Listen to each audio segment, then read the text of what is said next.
We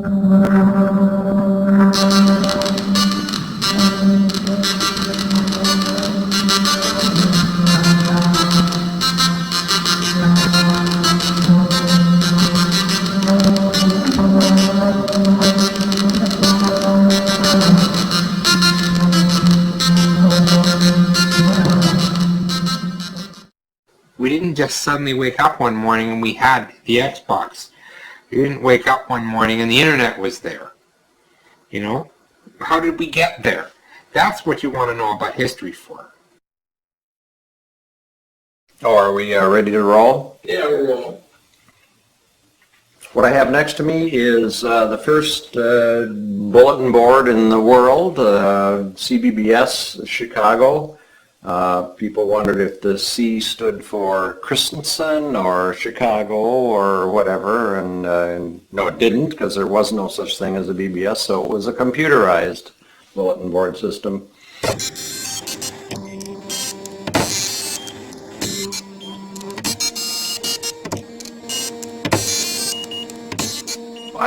I would enthusiastically describe it to everybody. I'd be telling, my relatives, I'm like, so this is, I would dial up and I'd be talking to other people online, but not really talking. I'd be typing and leave the messages, and then later I can read more messages, and they all go, oh, okay, and they look like you've got some sort of disease or something. I say it's kind of like America Online, but really scaled down, And it's not an easy thing to explain. With this program you have on your computer, you dial a number, and you enter your name and password, and it would say hello, and then you can go to the messages, and you can read these messages. And then you could add one. And if you waited long enough, and I had to say months, other people would have called in and left messages, and after a few months, you have a conversation. And they're like, why? They're all in their early 20s, and it's like, well, that's stupid. I mean, and it is stupid. It was unbelievably stupid. I try telling it to people now, I'm like, imagine AIM is down, and all of your buddies are gone. Your buddy list is empty, and you can't talk to anybody. And there's no email. And people don't quite get how bad that would be. In a way, it's the next generation of things that have always been around.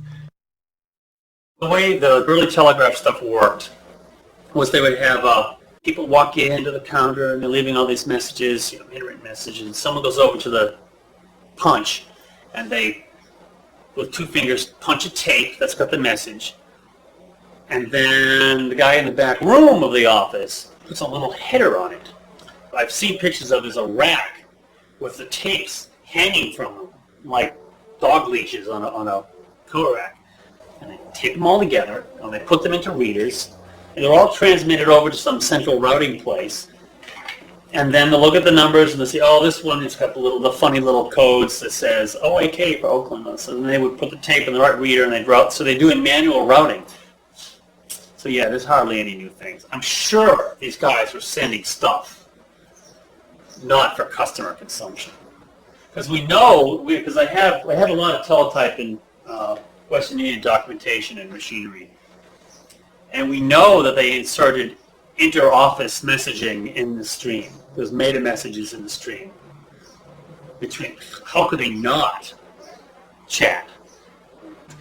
Science fiction fandom going back to the 30s, people would use Mimeo or Ditto to publish fanzines, to publish their own newsletters with reports of conventions they went to or book reviews or just what's happening in their life, to talk to other people who are similar, who have similar interests, but might not be around them. One of the few really nerdy science fiction fans in your school, well, there's not many other people you can talk to, but if you find that there are people somewhere else that you can talk to, and you subscribe to their fanzine, and then you start writing letters of comment back to it, and then you decide you want to start publishing your own because you've got a lot to say, and it's just this innate human need to form communities and to find other people with your interests.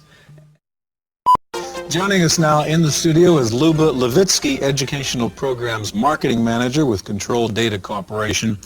Luba, we've heard about the Plato system from Control Data for a long time. What is Plato? Give us a little background on it. Basically, Plato is a highly interactive, graphic-based, individualized, computer-based education system. And by individualized, I mean self-paced, and the instruction is tailored to the needs of each individual student. Okay, you're online now with Plato on a chemistry lab experiment of That's some right. sort, and show me what this does. Basically, this is a simulation of a fractional distillation experiment, and it simulates operations and processes of an actual experiment. Prior to this screen, the student has already touched the screen and assembled the distillation apparatus as they would in a regular experiment. The objective is to heat the still and to obtain a pure mixture of two chemical compounds. Lee Felsenstein, who was essentially the inventor of the portable computer, ran this project in Berkeley called Community Memory, which was essentially a free BBS that was available in laundromats and things like that. And it was a real meaningful attempt at giving the population at large a way to communicate and online.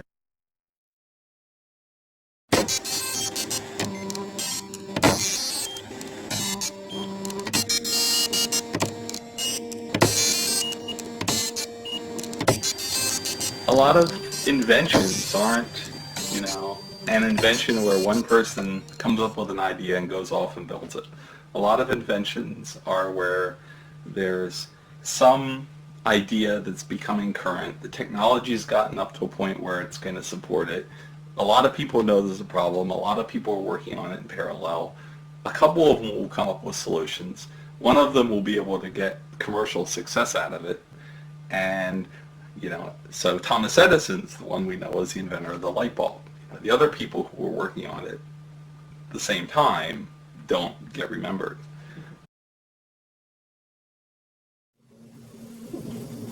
Randy Seuss and Ward Christensen were, we think, as far as we know, the first ones to establish a bulletin board.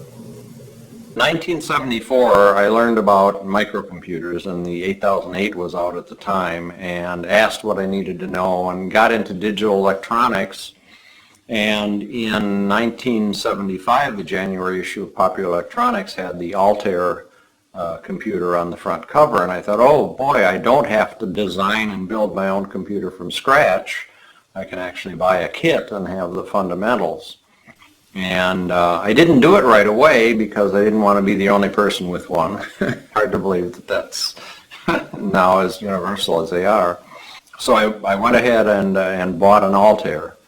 There was this computer club that was meeting in the Chicago area, and CASH, the Chicago Area Computer Hobbyists Exchange. And that's where I met Randy, and he was the real hardware jock. I was looking for something more to do. And then this damn thing called a computer came along. I had a F8 development kit. This is back before there was any idea of there being a personal computer. It was a little circuit board with a processor. I hand-coded things that would add from 1 to 10 and divide by 7. It was just absolutely amazing that you could make this little thing do that. We said we had our own computer. Wow. Everybody's jaw dropped. I went to a Comdex show where Intel had a booth, and for $300 you could buy a 8080 CPU right off the floor. And I took that home and showed it to my wife, and I said, honey, look at this. Do you realize what I can do with that? You can see how seductive this must have been, because to have your own computer, I mean, it was really amazing, given that they were multi-million-dollar things that you had to share with everybody else. the idea of having your own was pretty seductive.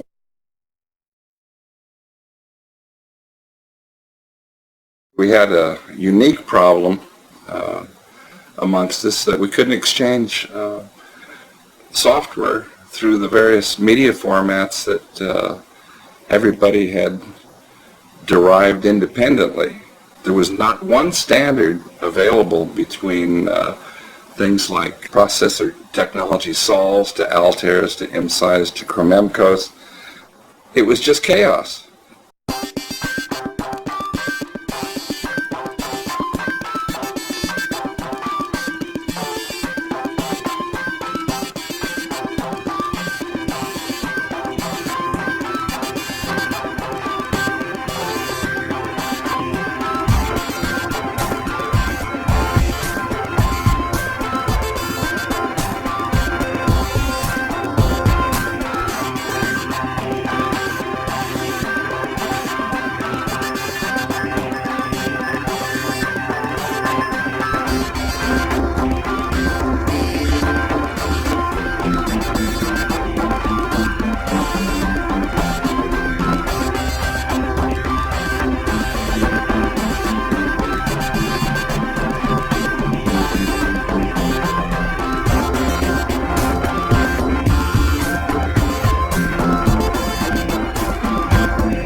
January 16th, 1978, I went out to go to work, and it had been snowing most of the night, and I was unable to get out because it just kept snowing and kept snowing.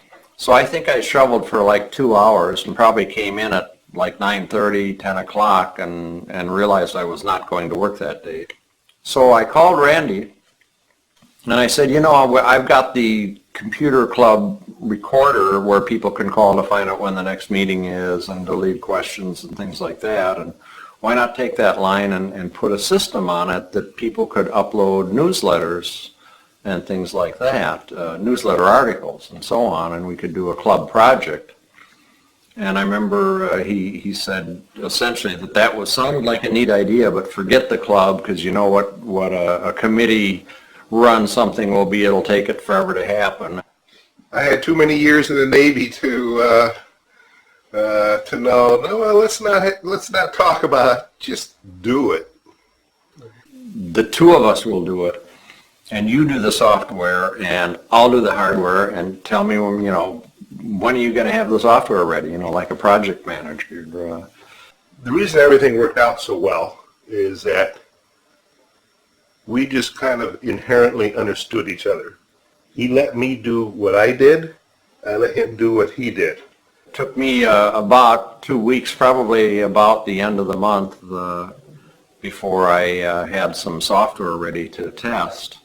And a little bit of playing around and let a few friends know it was there and try it and get some early feedback on things that it needed. And basically after the 2 weeks of designing and testing and put it online and refined it a little, and we called it a month. So February 16th became the sort of arbitrary birth date of it. And it happened so quickly because of Randy's brilliant initiative in pulling it back from being a club project, which would take forever, and would be something more like the ARPANET that I had been in, which had a lot of people talking about a lot of good ideas, but nobody was just getting down and actually plugging in their soldering irons, so it wasn't happening. The whole BBS thing was for our computer club to be able to produce newsletters. That was the whole idea of it. It worked. So wherever it went from then, fine. And that's how this beast came out of it and ran for many years. And I don't claim to have done anything special. And it was sort of like if you bring two more than half critical masses together, it's going to happen. And that was what was happening to the technology at the time.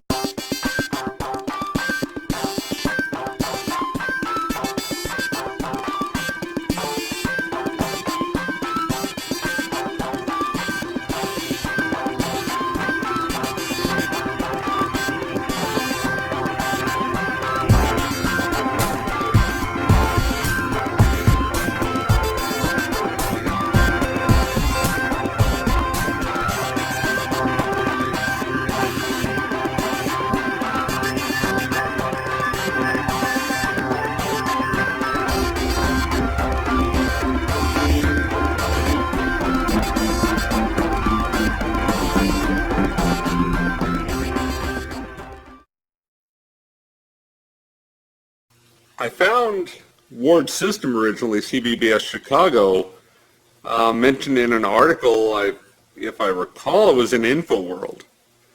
And I went, that's cool. And I called it. And played around on it and went, that's really cool. Used to read 80 Micro magazine religiously every month, and one month they brought out an article on bulletin boarding. We talked about a lot at the local computer club, and a lot of them had seen the stories on Ward's system. It seemed like the same day we turned the thing on, it got its first phone call. And from there, just, kept going. CBBS Northwest, isn't that a little pretentious? You're kind of claiming this whole region, and you're this one system in this podunk section of Oregon. I said, well, hey, when I named it, I was all there was. This side of San Francisco. So that's when I got up on Bill Blue's Bellflower RCPM, and he had the big bulletin board list, which at that time was about 100 bulletin boards. Downloaded that list and started calling bulletin boards around the country, and it was always exciting. You never knew what was going to come up. Within 2 years, there was easily 200 to 300 phone numbers that you could call into the RCPMs, the RBBSs, the CPM net guys.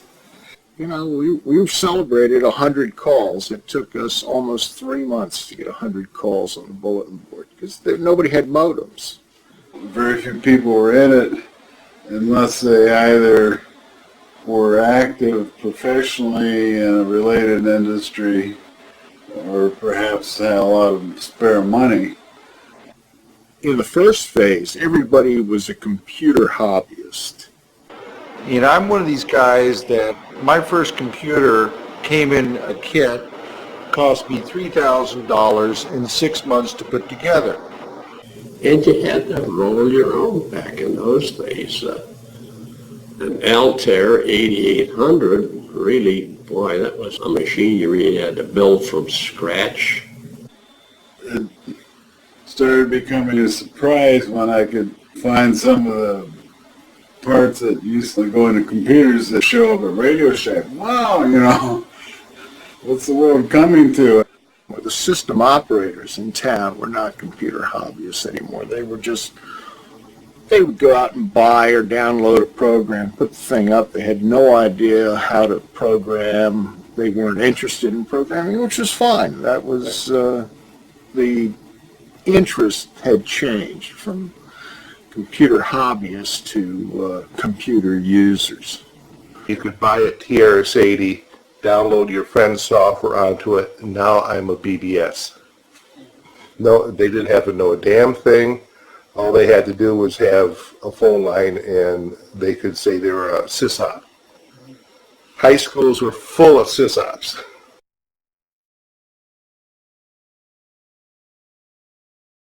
It's Crazy Eddie's greatest home computer sale ever, and Crazy Eddie's going home computer crazy with the absolute lowest prices anywhere on anything and everything in home computers. Atari, Texas Instruments, Commodore, even the new low-priced Timex Sinclair. Crazy Eddie's got them all the latest software too. Shop around, get the best prices you can find on home computers, then go to Crazy Eddie and he'll beat them. It's Crazy Eddie's greatest home computer sale ever, and Crazy Eddie's going home computer crazy. Crazy Eddie, his home computer sale prices are insane.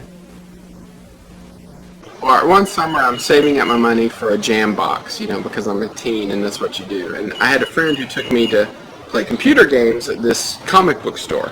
I was a big comic book collector, and I read in a Superman comic where they had one of these sponsored insert comics inside the comic book. It was these two kids helping Superman fight some weather demon or something by using their TRS-80 Model 100 computer in some capacity to help them. And I came home and I said, that computer you've been telling me you wanted? We're going to get one now, and I'm going to put my money from the jam box towards this. And I just thought that was the coolest thing, that this computer actually was so powerful, it helped Superman. I sold my Atari 2600 in a box of cartridges to get my VIC-20. And because I thought, well, you know, I can invest in video games forever, but this is a computer. I think my dad got it because it made him feel like my kids are smart. And so instead of getting them toys for Christmas, I should get them this. I used to copy and trade video games with my friends, which led to one of my buddies saying, "Hey, do you know what a BBS is? And they're, you know, you can get games for free and all this stuff on these boards." I mean, all I know is pirate BBSs. I'm just like, the idea of, like, I'm talking to people, and they could be anywhere, and I don't know who they are. That's really neat, even if a lot of them turned out to be really boring. The evening of December 25th, you could, you know, for years, you could see, you know, some of the boards just got clobbered. Oh my God! Forgot it's the day after Christmas. We're not going to get on any boards today at all. In fact, I think a lot of people will actually use this as one word. 12-year-olds who got a modem for Christmas. You had this mass of new callers that had no clue. And I know a lot of boards, mine included, a couple of years, we'd actually close the system down to new users for the first 2 months out of the year. Go cut your teeth someplace else. We don't want to hassle them. For those of us who'd been there for many years, who'd had lengthy conversations as well as all the different types of interaction that had happened there, the sudden influx of Van Halen rules messages and the message counts just went through the roof because they were all very short, one sentence, me too kind of messages.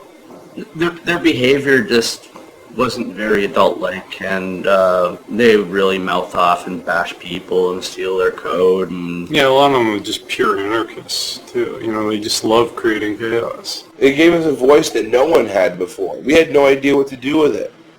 You took sticks of dynamite and handed them to 12-year-olds and said, now, if you can find the lighter, you can make this go boom.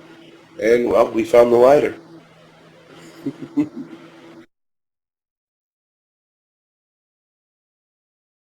There was a serious rift between any of the 8-bit users, between Apple, between Atari, between Commodore. I refer to them as Ford versus Chevy arguments. There was always this big argument between people who thought Chevy was the best car make and people who thought Ford was the best car make. And there were always this rivalry and this fight between them for what seemed like a completely pointless thing. People get really, really heated. They get very, very defensive of their computers. It's not like you go and you buy a stereo or you buy a blender or toaster. A computer is a very, very personal thing. It's an expression of how you want to work, how you want to do things. It becomes an extension of yourself, and you tend to protect your own. Each had their own group of followers. Each group of followers was very faithful to the company they chose. Well, Ataris were the best computers ever made. Forget it. The Apple II was the only software thing in town. The Commodore, I think, did more to get people into computers than anything else on the planet. When you thought of Atari, you thought of the highest quality, you know, the best games, the best of everything. So it made sense that, you know, if they come out with a computer, God, it's got to be the best thing around. The Apple was the ultimate hackable piece of hardware. The Lisa was beautiful, so I fell in love with Lisa. Tandy did have a great computer, which you maybe talk about, the Coco, the color computer. The 64, it was everywhere. They're great, because they're the coolest. You understand what's going on with an Apple II. It's not going to trick you. Nothing sneaky is going to happen on an Apple II. They break down, you put them in the closet, and they heal themselves. The Commodore is definitely the one that I have like 10 of them at home, just in case. I'll have one till the day I die. And so they would invent in their own minds any justification to show that the other computer was a piece of crap. You know, we used to call the Apple people the blockheads because everything All was in uppercase. capitals. They never used their shift keys. Oh gosh, we hated Trash 80. And a TRS-80 guy would never own an Apple, and an Apple guy would never own a TRS-80. I think I didn't like the Commodores, just the way they were shaped. Actually, IBM was kind of like the enemy. The Trash 80s were toys.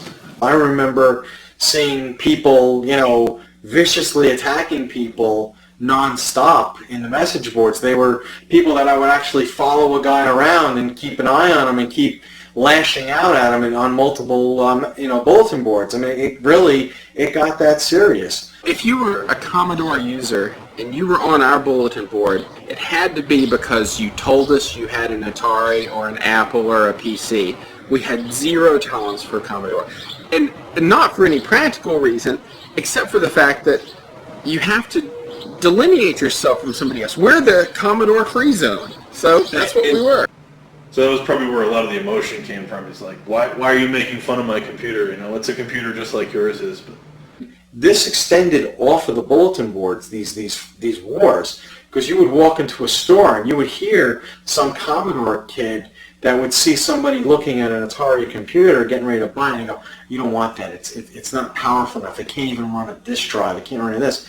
And I remember myself personally stepping up and going, and getting involved in that and saying, you don't know what you're talking about. We have robotic arms, we have cordless disk drives, we have this, we have that, we have all these sorts of things. And you'd see the two people that were kind of looking at the computer to be kind of like, stepping back somewhere like, okay, let's get out of here. One of the local electronics stores had set up a BBS that they were running out of their electronics store on this Amiga. And, well, that just would not do. Right.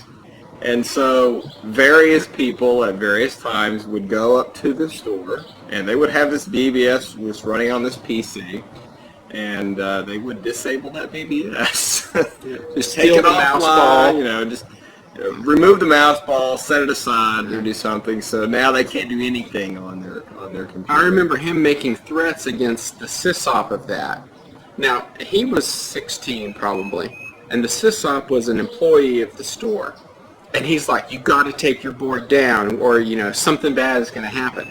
I remember him coming home and saying, I just followed the guy home from work, and I threatened him from my car and told him, you got to take your board down. And I'm like, what in the world are you doing? And so then we stole the mouse ball from this computer, and he posts this plea on the bulletin board. Anybody who knows where my mouse ball is, because this is a time when you can't get replacement parts for the mouse balls. Anybody who knows where a mouse ball is, please let me have it back, The biggest advantage it had that, I couldn't put this to words then, but the biggest advantage was I had one.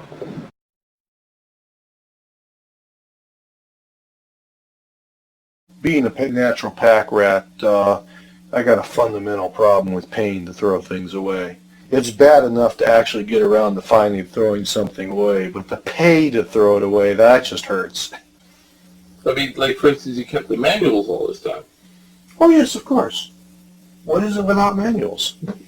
I got all the manuals up there. I got, printed out docs to my most used shareware stuff. Oh, yeah, keep the manuals. From where this thing got deposited, 10 or 15 years ago. No. 15 or 20 years ago, more likely. But to work with my K-Pro, my Signalman 300 baud modem, which when I got it, I thought was the greatest thing going, and even the speed didn't seem too slow, since the printer I had at that time was a 30 character per second printer, so they were both about the same speed. And I used this for a couple of years until 1200s finally became affordable. Okay, you want to describe what this is? Yeah, well, this actually was a custom cabinet a friend built for me. I had all these boxes of floppy disks. Each of these boxes holds 70 disks. Somewhere around here or so, they changed from 360Ks to 1.2 megs. And basically, these discs here, which numbers from 1 to 1800, are all shareware. This is all DOS, very little Windows, almost all DOS shareware that I collected from BBS's. Now, the entire contents here actually fits on 2 CDs. I've put it on 2 CDs.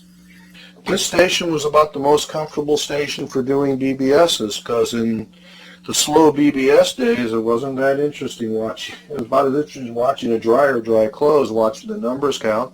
So my little TV set was over there. So the children were younger then, and it was hectic upstairs. This was a place to get away from it all and do my BBSing with the printer right there and TV right there, and just sort of out of everybody's way. But And how much would you say you spent on this setup? You know, I don't want to know that.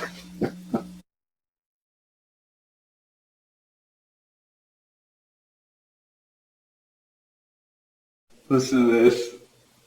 When a 20 megabyte drive for an IBM PC can be bought for under $1,000, the 2195 hyperdrive seems woefully overpriced. The first hard drive that we purchased in our school system was a 5 megabyte hard drive from Radio Shack for a TRS-80 Model 3, and it cost $3,000. 5 meg. You know? Yeah. I remember buying 2 of these things, and I remember as I put them into my car after coming from the store, I thought, wow, the amount of money I spent on these double-sided 8-inch floppy drives, I could have bought a car with. Not a very good one, but a car. I still have the paperwork on that Apple, and I look back at it, and it's like, we paid $3,600 for an Apple II and a printer and a monitor. And I am just like, $3,600 now, I could, run half the country on the kind of computer you can buy for $3,600 now. I went to work at Carl's Jr. I mean, I hustled on all sorts of jobs, and I had the choice of getting a car or getting a computer. And I got a computer. And then, I mean, the rest is history after that. The first difference, the huge difference that's not, it'd be trivializing it to overlook, is the huge difference in speed. We're talking 300 baud. 300 baud. I'm glad I will never have to again, and by saying this I'm cursing myself, I'll never have to deal with 300 baud again. In the bad old days, an acoustic coupler had 2 speeds.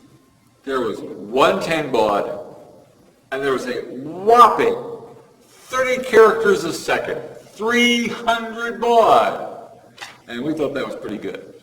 300 baud. The screen wouldn't, you'd log into a BBS and it'd be like, log in, or username, colon. And you type username, hit return, and we pause it and go, password. And just how long it took to draw that stuff alone, because of the speed issues, was torture. When 1200 baud modems came along, the users all saying, you need to go to 1200 baud. And I said, 300 baud, that's reading speed. We don't need anything faster than... And I was running a 1200 baud modem, and my shit just did not stink. I was so... It was amazing when you actually connect to 1200. It was absolutely amazing. Called one of the few in town that supported 2400 baud. One of the few boards in town. And it was awesome. You would actually seek out places that had 24-inch baud so you could take advantage of this high speed that you had. Even if the place sucked, it was just like, whoa, but look how much faster it's coming through. This is so cool. But I was always 3 lowercase o slash 12 lowercase o slash 24 lowercase o, because I remembered the early days when I wasn't allowed onto some boards because I didn't have high enough baud rate. I remember the first time when I called up to a board and a sysop pulled me in a chat and says, I got this new 9600 baud modem, man, and like, you're still at 2400. It's sad. What's wrong with you? I probably got like $800 for my bar mitzvah from various people. It added up to $800. I spent 650 of it on a 9600 baud modem, which I thought was a good investment. $650 for a 9600 baud modem, which of course as soon as I bought that, they dropped down in price. And when I could get a 14.4 modem and download Doom to play with a kid who ran a BBS because he couldn't find anybody to play Doom with him, that was just a wondrous device. One particular Saturday night, I'll never forget, I had company at the house, I'm playing cards or whatever. This guy called my board and he's uploading something or other. And the next morning I woke up and he was still uploading the same program. When you found the big file and it was across the country, you really thought about it whether you wanted to download it now or take a chance on finding it locally. Absolutely. Anybody who's probably under the age of 30 or 25 these days has no concept of what the phone companies used to absolutely rape you for calling long distance. I mean, quite commonly, to call California during the day would cost you upwards of $1 a minute. And that was in the deflated dollars of the day. I think the first month I got really into de-dialing, we got a $500 phone bill. A lot of people like me did that and then ended up losing their telephone for a while because of the $650 phone bill for 1 month. I mean, I never knew, right? I didn't know that BBSs that were also in 312 could possibly cost any more money than another one that was in 312 till we got the first phone bill. My dad was very nice. He said, okay, this is a learning experience, but you're not calling during, prime time anymore. First of all, you're not staying online for 8 hours anymore. Second of all. I mean, I was the expert on what the phone book, in the yellow pages, if you turn to the front of the yellow pages, they had all the plans laid out that you could get in Massachusetts. So we actually spent time saying, okay, you can call where, and where can I call? Okay, now that means we now have a combined calling area of this much. Pulled out page 17 from the yellow pages which said, okay, if you live in this town, here's the, this is what phone numbers start with, that are local to you. So we used to figure out exactly where the bubbles lied and where they overlapped so that we could make those calls.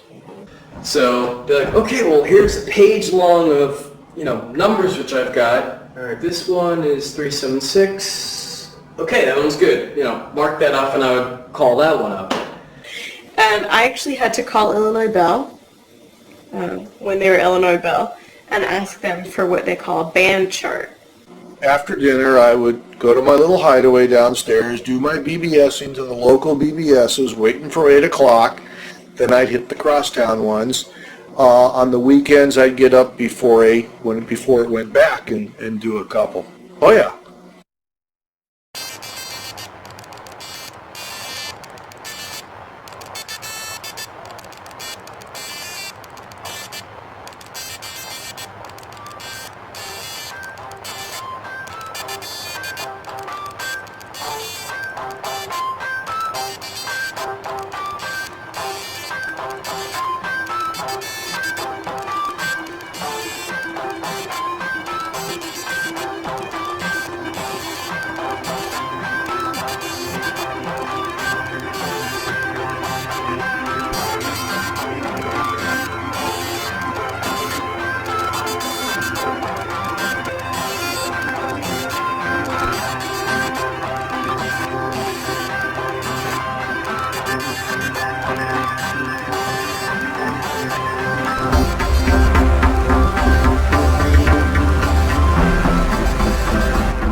It certainly has been. It's just been fun seeing the progression. At this time, I can't believe BBS has ever ran on Apple II machines. Like, wow, that machine had like a megahertz. Not like a gigahertz, like a megahertz, like one. Uno. I don't know, you know what I mean today? It's almost like it's too easy. Today's computers are too much like a computer and less like a typewriter, like it was back then. So, and you don't have. I miss the sound. That you know you're typing. You know you're typing. It's gone from just building a computer that works is an amazing thing to, oh yeah, I can build a computer. I want to make one that looks neat. Well, it was the beginning of a revolution. Yeah, really was. Everything's been revolutionized since then. We don't typeset the way we used to typeset. We don't do photography the way we used to do photography. You got this fancy XL1 camera with FireWire and all this good stuff. I mean, it's. I think there was a whole sense of adventure. We were doing something that had never been done before. We were taking hardware that had never been used for this kind of purpose and using it. And when I go into it explaining what the BBS was about, why it existed, and what there was before the internet, everyone's just in awe. They're like, wait a minute, there was something before the internet? Like, this just didn't happen? And it really just is a great way, or was a great way to spend hours and hours of your time just doing it. You know, the definition of a pioneer, that's the guy with all the arrows in his back. Well, that's the way it was for the BBS guys. They broke new ground.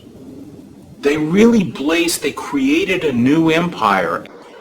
If it hadn't been for computers and technology, I would have probably died 20 years, 25 years ago, wrapping my car around a bridge abutment somewhere in Texas from drinking and driving or drugging and driving. I got into technology and I didn't have any more money for booze and for drugs. Those decisions have treated me very, very well. Yeah, I remember the first time I logged into a BBS and thought, what the hell is this? And the answer was standing right behind my back. It was me 30 years later going, this is your life. Welcome to the lair.